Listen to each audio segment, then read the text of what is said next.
Tonight, on the Midnight Drive, we're bringing this entire week together.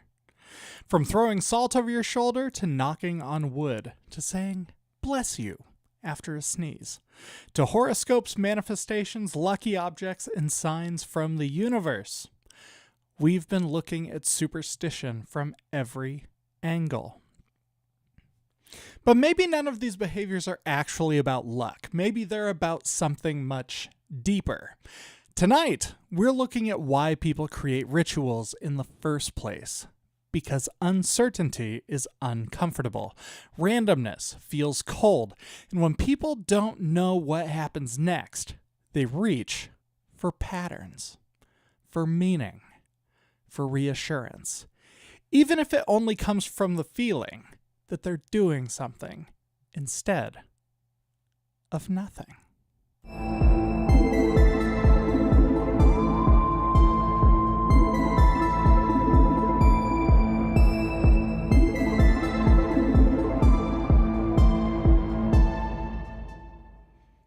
See, one of the strangest things about superstition is how easy it is to recognize in other people. Not in yourself. Someone carries a lucky coin, for instance. Someone refuses to walk under a ladder. Someone checks their horoscope before a first date. And immediately, it feels irrational. Easy to dismiss. But superstition becomes more complicated when you stop looking at the specific belief and start looking at the behavior underneath it. Because once you do that, a pattern starts to emerge. A person spills salt and immediately throws some of it over their left shoulder. Not because they fully believe an evil spirit is standing there, waiting for seasoning, but because the moment suddenly feels wrong, unresolved, like something small shifted and needs to be corrected. Someone says, hopefully nothing goes wrong tomorrow, and then immediately knocks on wood. Again, not always from deep belief, sometimes almost automatically. The instinct is still there. A statement is made. A possibility is acknowledged. And suddenly, it feels dangerous to leave the moment alone. So something gets added, a gesture, a correction, a response.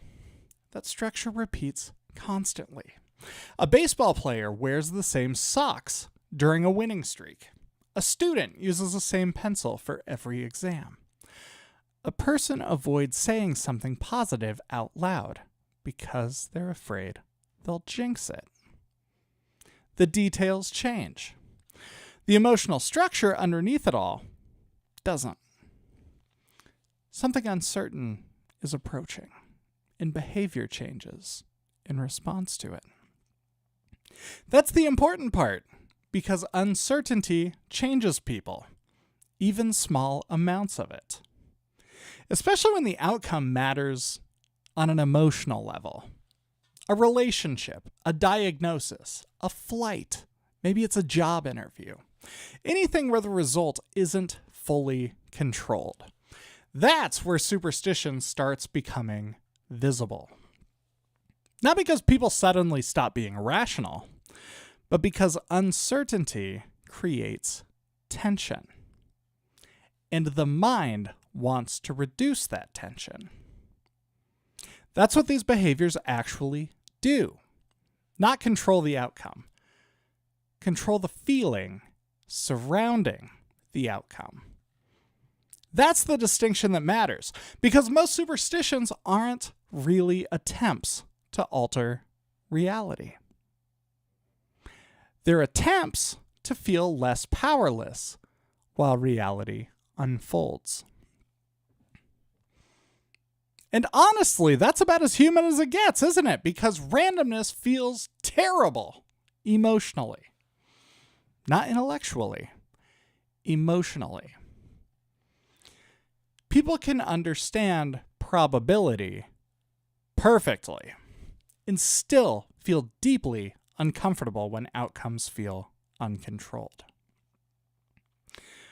That's why patterns become so important. The brain naturally searches for them.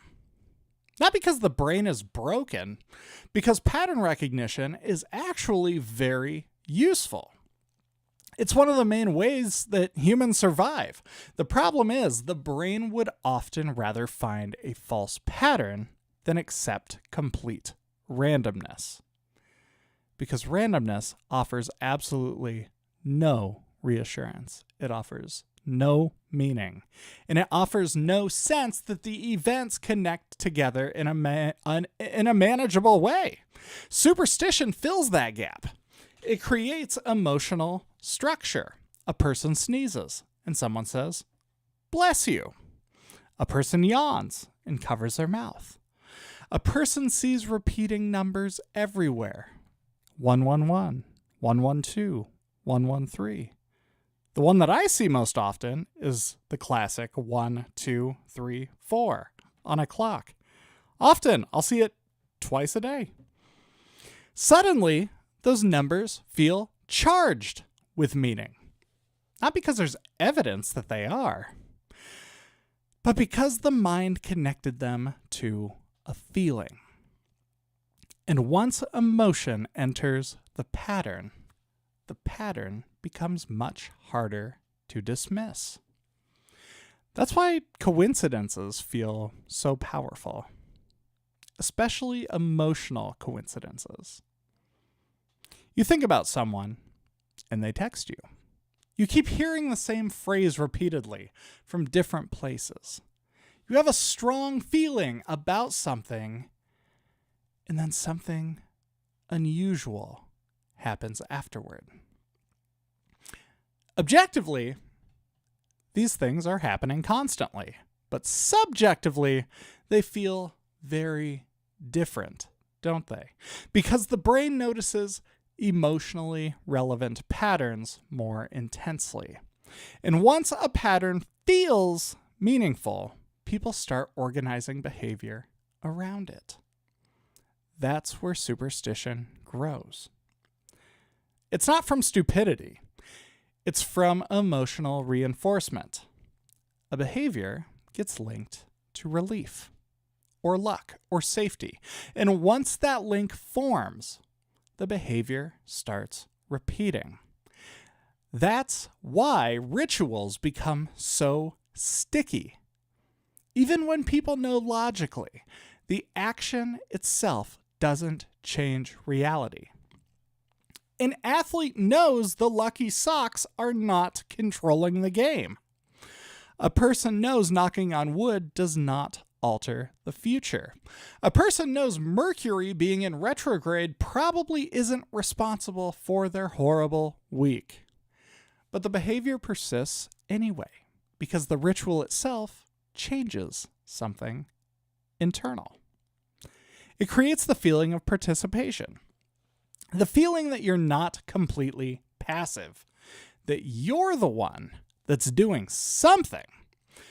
And that feeling matters more than most people realize, because helplessness is deeply uncomfortable. People struggle emotionally when they feel disconnected from outcomes. So what do?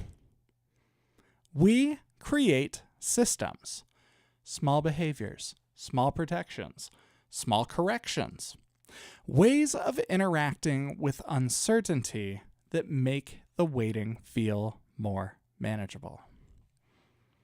That's why superstition never disappeared, because uncertainty never disappeared. Consider this: as long as people hope, fear, wait, anticipate, love, grieve, they're going to search for patterns. They're going to search for rituals.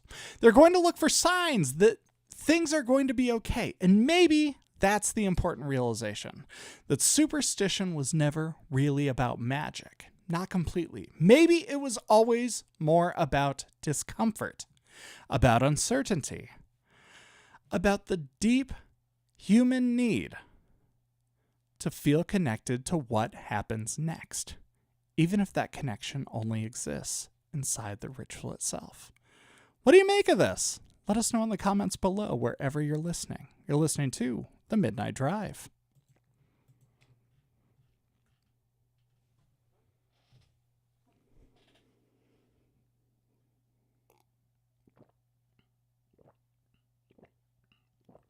Sorry for the water noises there. How do I even see what's going on here? I have never broadcast on YouTube before this program. This is our maiden voyage tonight. Yeah, you guys are out there. I hope that you are enjoying the show so far. I'm going to be starting the next section here in just a moment. Very good, very good.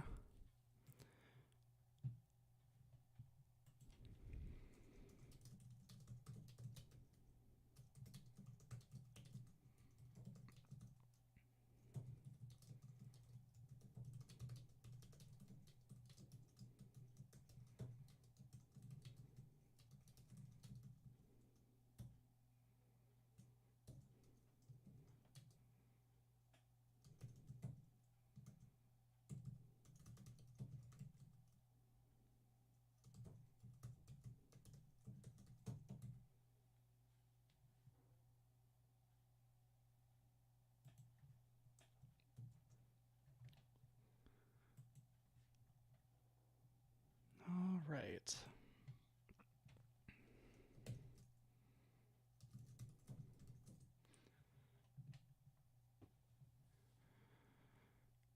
Make sure everything's working here.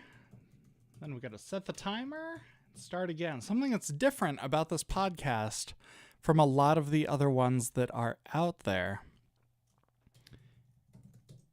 is that this one operates on a very rigid clock. Just like a radio station does. That's where it came from. That's 100% where it came from. I used to work in radio, and I decided that I wanted to start a podcast. So here we are. It's a little unconventional compared to other podcasts, but yeah, we're doing it radio style, man. All right. Got the clock set. I do believe we are... All right, it looks like we're coming back.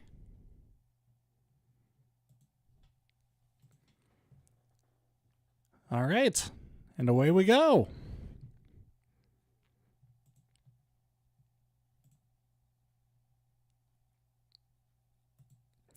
If superstition was only about ancient rituals, it probably would have disappeared a long time ago. But it didn't, because the instinct behind it kept adapting. People stopped worrying about evil spirits hiding behind spilled salt and started worrying about energy, alignment, vibrations. The language modernized. The structure underneath it did not. That's what makes modern superstition so interesting. It rarely presents itself as superstition anymore. It sounds personal now. It sounds reflective. Sometimes it even sounds therapeutic. A person says, "I just feel like the universe is trying to tell me something." Or, "I think I'm attracting negative energy lately." Or, "Everything's been off since Mercury went into retrograde."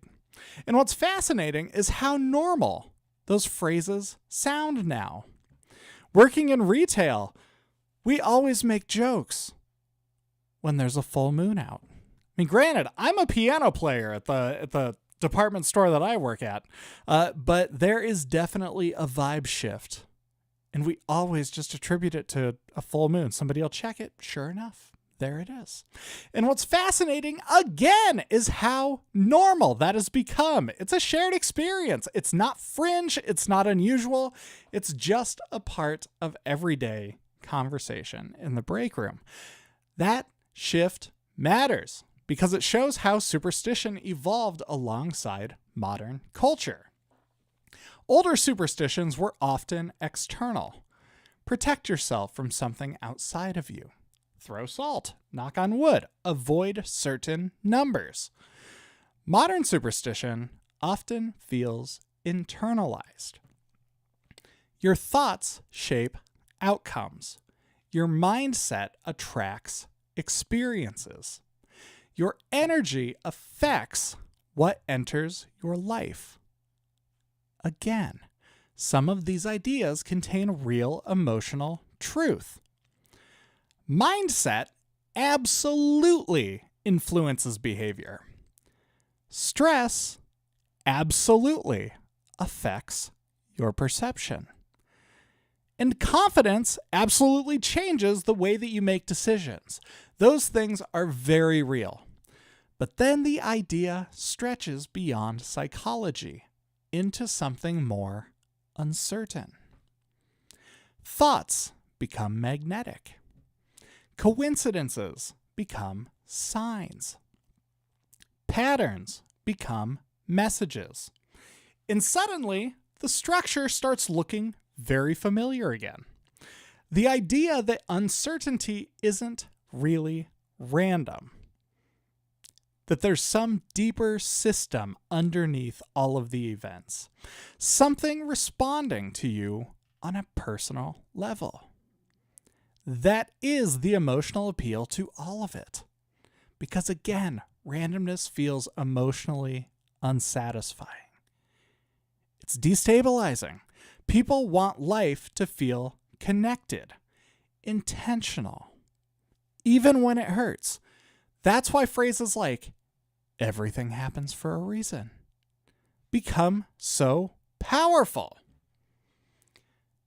Not because they explain suffering logically. It's actually a pretty offensive phrase if you use that phrase. If that's your catchphrase for funerals or anytime you're interacting with people who are grieving, it's not a good one to have in your hip pocket. It's something that gets used to soften, with good intention, the emotional impact of uncertainty.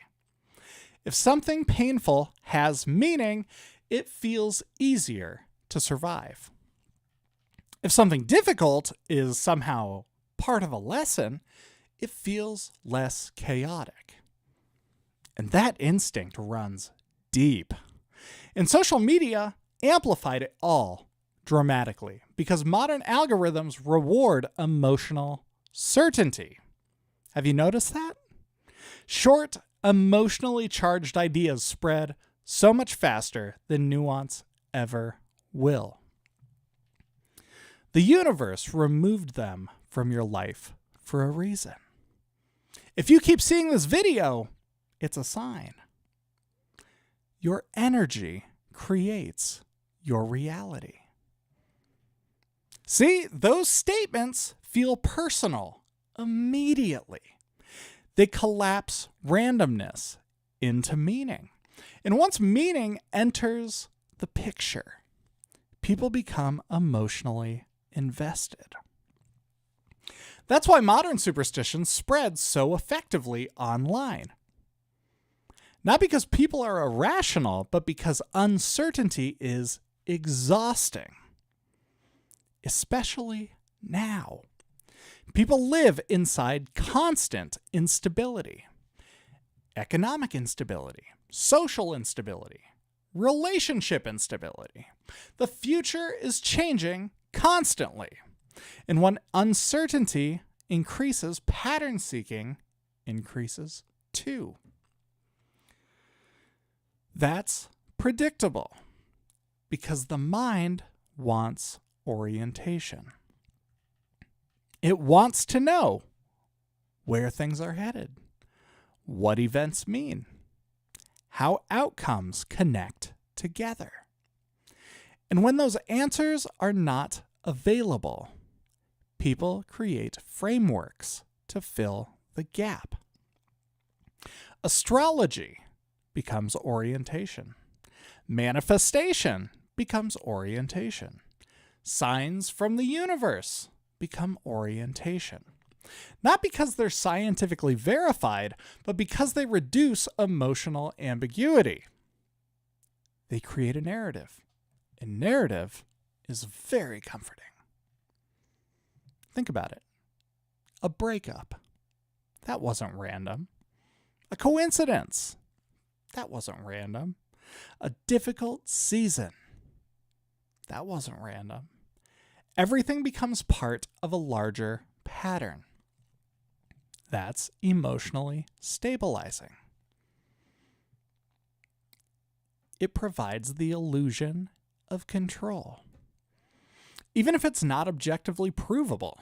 And honestly, that emotional stabilization may be the real point. Because people don't always search for beliefs that are perfectly accurate. Sometimes they search for beliefs that are emotionally survivable. Beliefs that make uncertainty feel less hostile, less cold, less meaningless.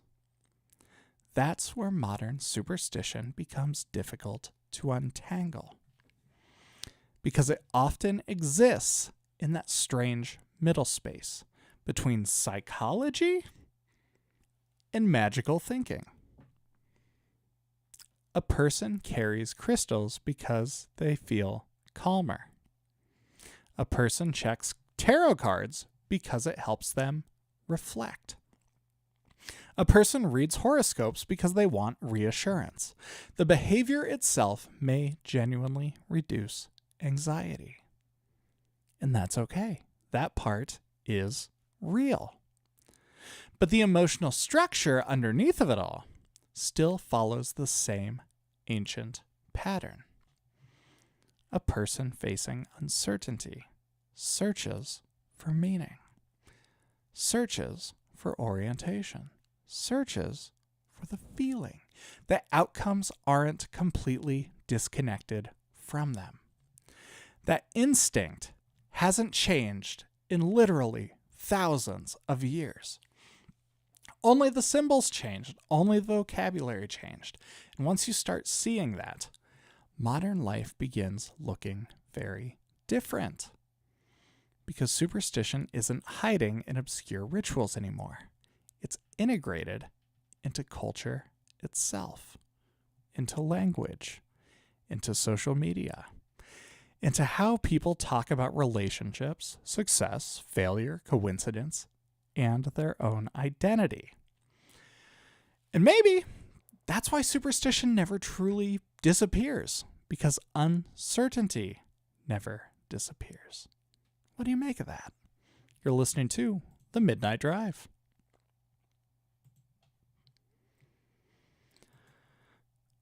All right, that's segment 2.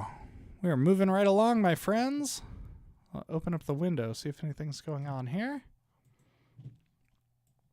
Again, I have never done a live broadcast like this for the Midnight Drive.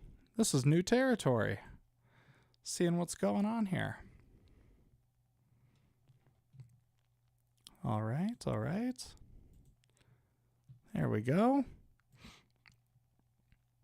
Okay. Turn away from my microphone this time to have my water.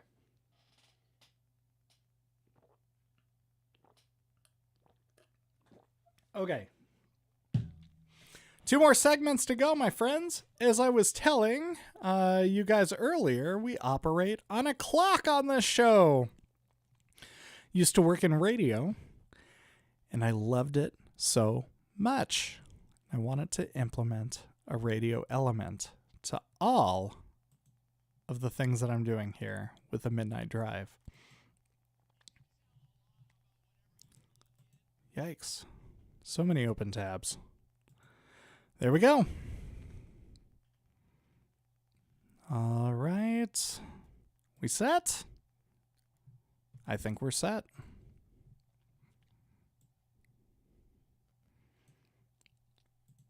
Let's do it.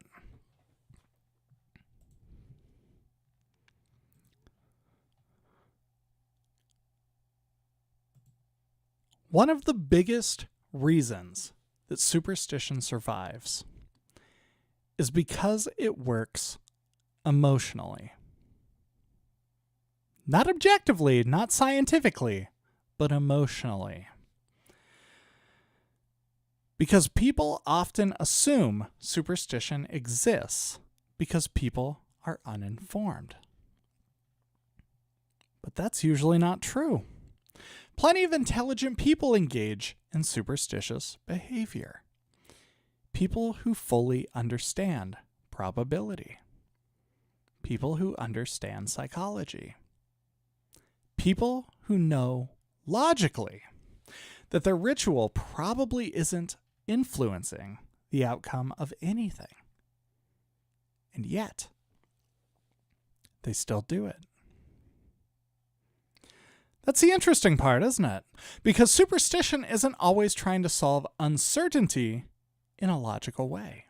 It's trying to survive uncertainty emotionally. Those are two very different things. A person waiting for medical results might wear a lucky jacket. A pilot might follow the exact same pre-flight routine every single time. An athlete might refuse to change anything during a winning streak. Not because they truly believe the object controls reality, but because the ritual changes how uncertainty feels. That's what people underestimate. Ritual creates emotional stability. Have you ever noticed that? Ritual creates emotional stability. It creates predictability. It creates a sense of structure inside situations that otherwise feel uncontrolled.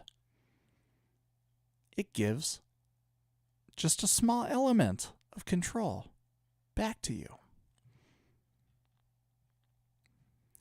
That's why rituals appear so strongly during stress. Not just superstitious rituals, all rituals. Funerals, weddings, religious services. Moments where uncertainty or emotional intensity become overwhelming. Those moments often trigger structured behavior. Because again, structure calms people. Predictable actions reduce emotional chaos. And once we have that straight, superstition starts looking less strange. Not because the beliefs become objectively true or that the beliefs suddenly start making some kind of magical sense, but because the emotional purpose becomes so much easier to see. Take prayer, for example. Not prayer as personal reflection, but transactional prayer. Big difference. Big difference. What is transactional prayer, you might be wondering? If I do this, maybe fill in the blank outcome will change. Or if I pray hard enough, maybe things will work out in my favor. Again, this isn't about attacking any kind of belief. It's about recognizing structure, because structurally, that's very close to superstition. An action is being connected to an uncertain outcome, not symbolically, directly. And that structure appears everywhere.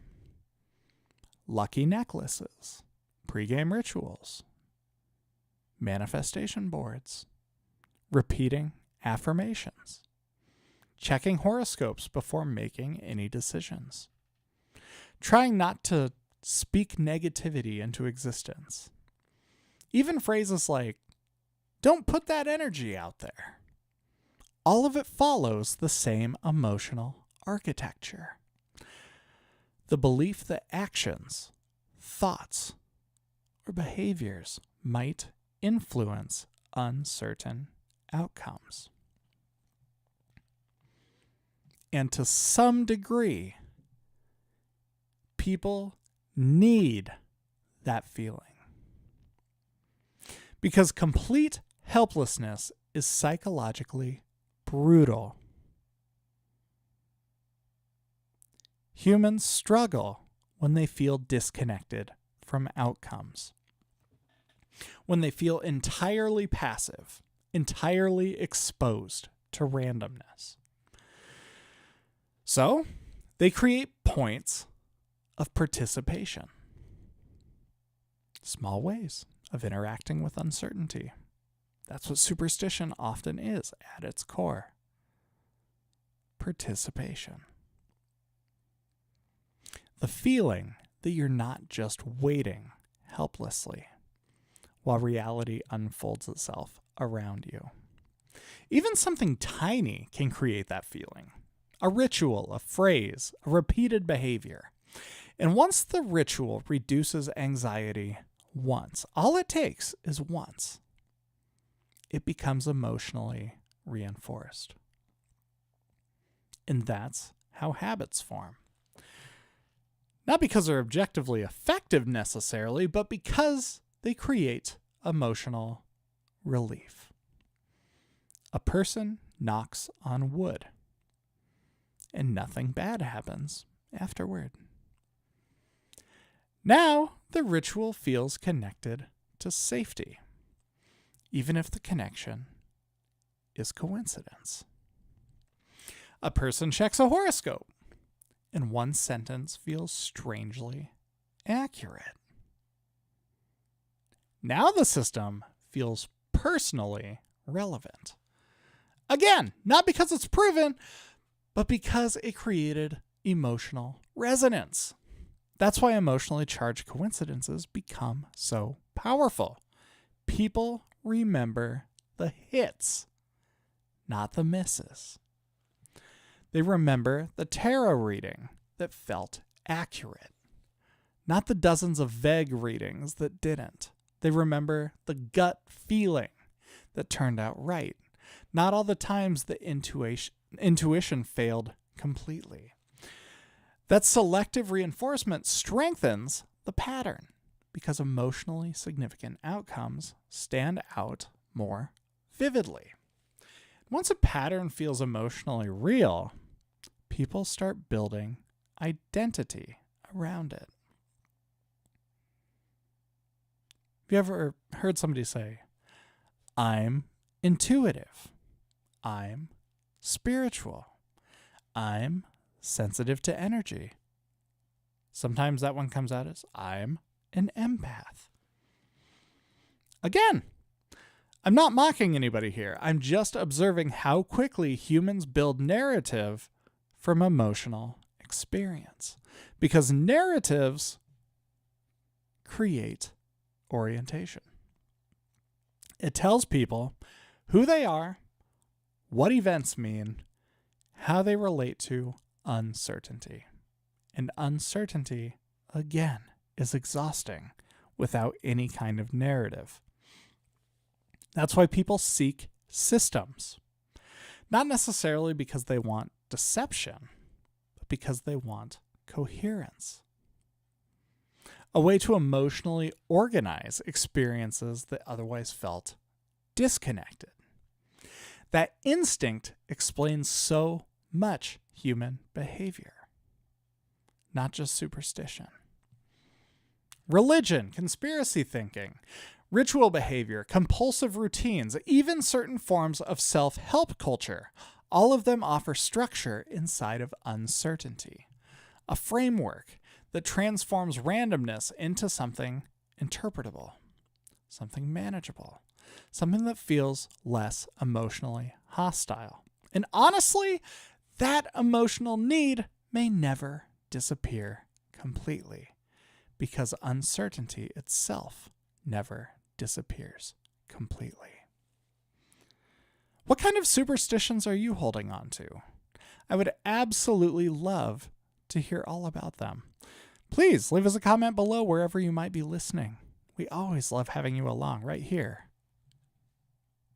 on the Midnight Drive.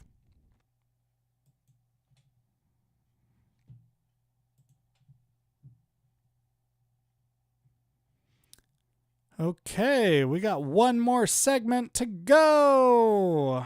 Reset the clock. All right. My. These long episodes are a little wild because they either go very, very easily, very smoothly, or really rough. Tonight, we are having a laid-back, chill, smooth night. We've been talking about Superstition all week, and I would encourage you to check those episodes out. I feel like the one that got posted is today's episode, actually. It definitely made it into the best of the Midnight Drive playlist. Yeah, it's a good one. And it touches on a lot of what we're talking about here, because this is like a full week roundup here that we're doing. But yeah, really gets into psychics, mediums, tarot, and how the language has changed and how people experience superstitions now, but might not recognize them as superstitions. All right, got to move my mic again while I have my water.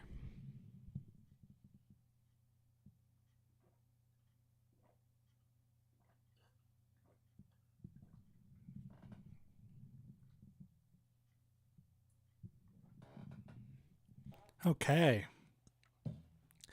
One more segment. Ready to go.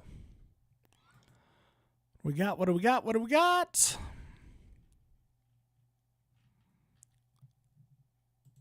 We got 10 more minutes. That's what we're going to do. Let's do it.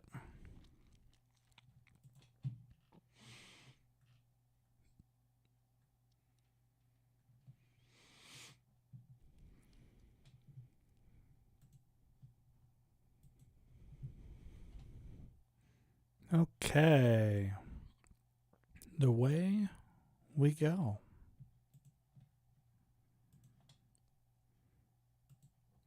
After looking at all of this, all of the things we've been talking about superstition this week, the strange thing about superstition in general is that it starts becoming harder to separate from ordinary human behavior.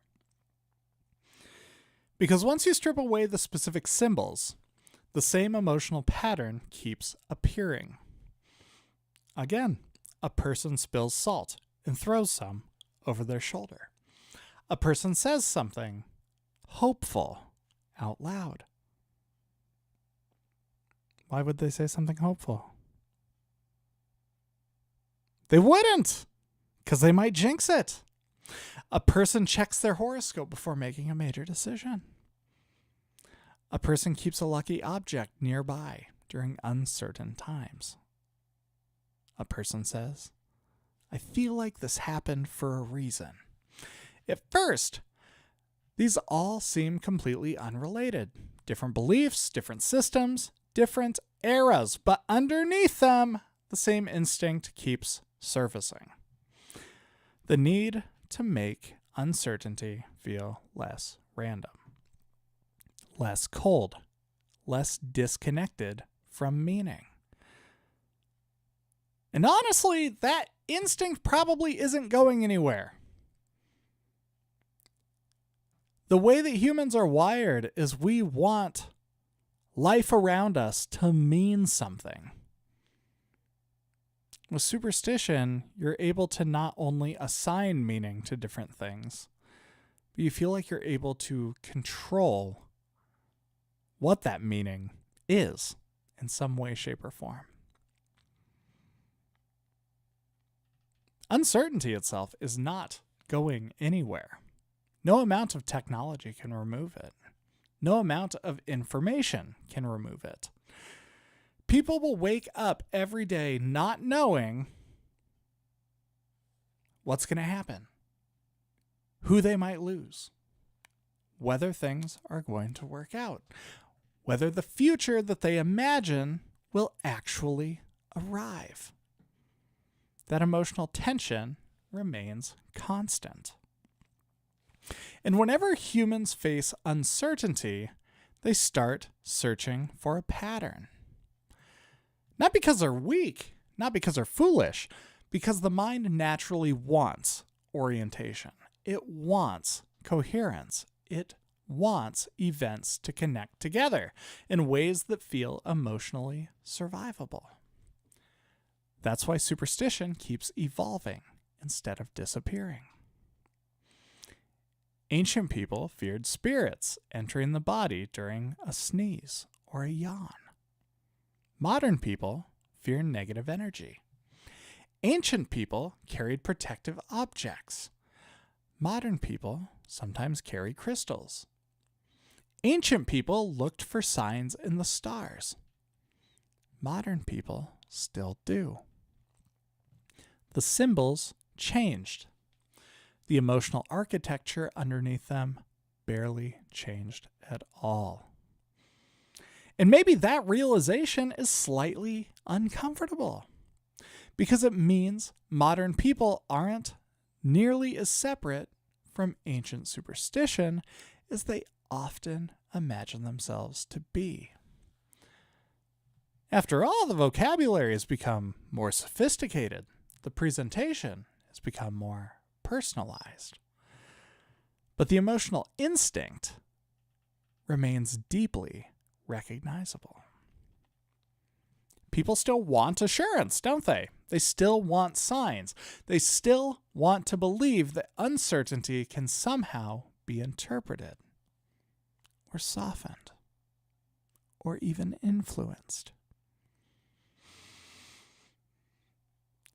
And maybe that desire itself is not irrational. Maybe it's simply part of the human experience. Because complete randomness, again, feels emotionally brutal. The idea that terrible things can happen for no reason at all. That good outcomes are never guaranteed. That effort doesn't always produce a reward. Those are some very difficult things to live with emotionally. So again, people create frameworks, systems, rituals, ways of interacting with uncertainty that make reality feel slightly more manageable. That's what superstition often becomes. Not really an attempt to control reality itself, but an attempt to regulate the emotional experience of uncertainty. To make waiting feel survivable. To make unpredictability feel less overwhelming. And once you see superstition through that lens, a lot of human behavior starts making more sense. Not just astrologies and not just lucky numbers, but all kinds of rituals that people create around uncertain situations. Even very modern ones. Refreshing your phone repeatedly while waiting for a text. Checking flight trackers obsessively before a loved one lands. Rereading old conversations, looking for hidden meaning. What did they mean by that? What were they not saying in this text? Watching the same comfort show during stressful periods of time. Small rituals. Small attempts to create predictability. Small ways of feeling emotionally connected to uncertain outcomes. Again, not because the behaviors objectively change reality, but because they change how uncertainty feels internally. And maybe that's the important distinction, because superstition was probably never really about magic anyways. Not entirely. It was about discomfort. It was about vulnerability. It was about the deeply human experience of not knowing what happens next. And once we're able to grasp that, superstition stops feeling like some strange relic from the past. It starts feeling more like a mirror, something woven quietly into modern life, into psychology, into relationships, into our culture, into the way people emotionally navigate uncertainty every single day. And maybe that's why superstition keeps surviving every generation. It's not because people refuse to let go of old beliefs, but because uncertainty keeps creating the exact emotional conditions that produce them. Again, as long as people experience hope, fear, waiting, grieving, anticipation, love, they're going to be searching for meaning. They're going to be searching for reassurance. They're going to be searching for patterns that make uncertainty feel less unbearable. And maybe the rituals themselves were never the most important part.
All right, we went a little over there, but that's all right. That's why we got post. That's what we can do in editing. Kelly, I can talk to you just through the microphone while the theme music was playing there. I was typing. But yeah, so let's talk about it. How does this work when you're a believer in God?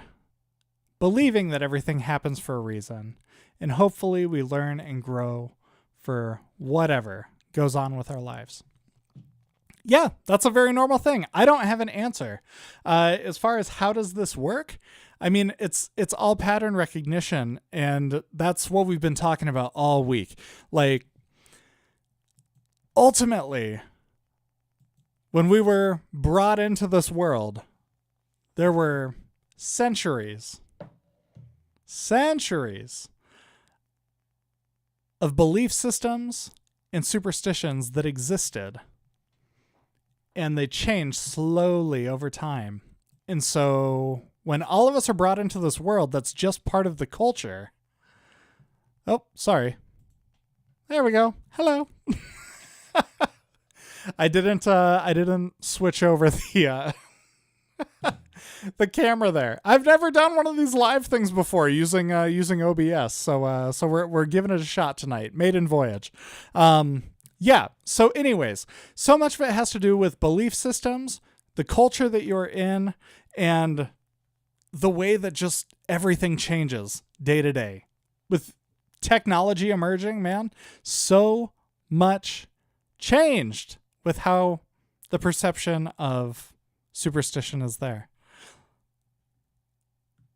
I'm glad you're here for the launch too. I mean, this is like, I think this is episode 55. But I finally got comfortable enough recording these to where it's like, you want to know what? I think I'm at least going to do one of these live, a week, probably the long ones. So yes, I'm glad that you're here for this. This is very cool. Hopefully that answers your question. I think this whole concept of superstition is fascinating in and of itself, because there is not any hard and fast rules of how does this work. And yeah, you know a lot about my personal deconstruction journey and finding the different patterns that I was using superstition as a crutch to create meaning. That was part of the Yeah, I definitely will give you heads up when I go live again, for sure. But yeah, so much of that was part of my own deconstruction process, was starting to realize these feedback loops were happening in my head, where I was trying to create meaning and trying to create certainty out of things that didn't actually have certainty behind them.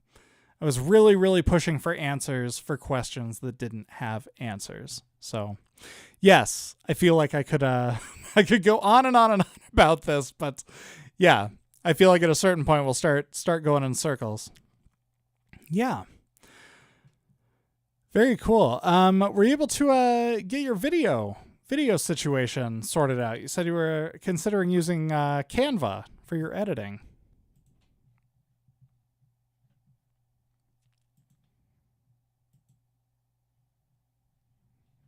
Let's see if I can actually...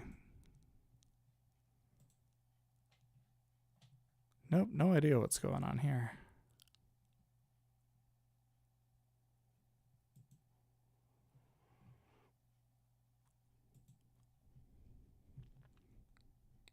All right, as long as it doesn't try to feed me back here. There we go. All right, that should do it.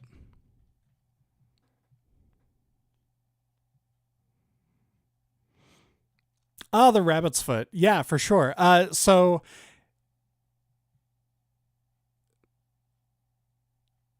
Oh, okay. I see. Yeah, as far as like tokens or mementos or objects to carry with, one that I carry with me is a memento mori. It's a coin that has a little skull on it. And it just is a reminder that right now is the life that I'm living. This moment is my life. That's all that it means. Nothing more, nothing less. It just reminds me to, to embrace the moment that I'm currently in. Very good. Oh, that's a bummer that they haven't gotten started on it. Oh, Memento Mori is such a cool concept. I might have to do a whole episode on the concept of Memento Mori because, yeah, I remember getting into a deep conversation with a friend about that at one point, and that's what swayed me to go down the rabbit hole and then eventually get, a Memento Mori of my own. Yes, I totally get it. It's a lot. It's a lot. All right.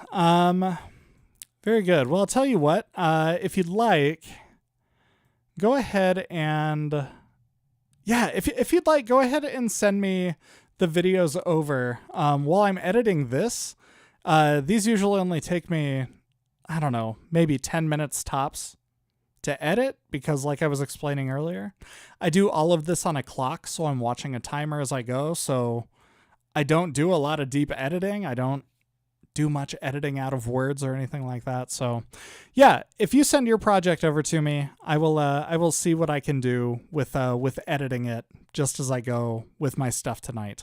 Just send it to my email and we'll go from there.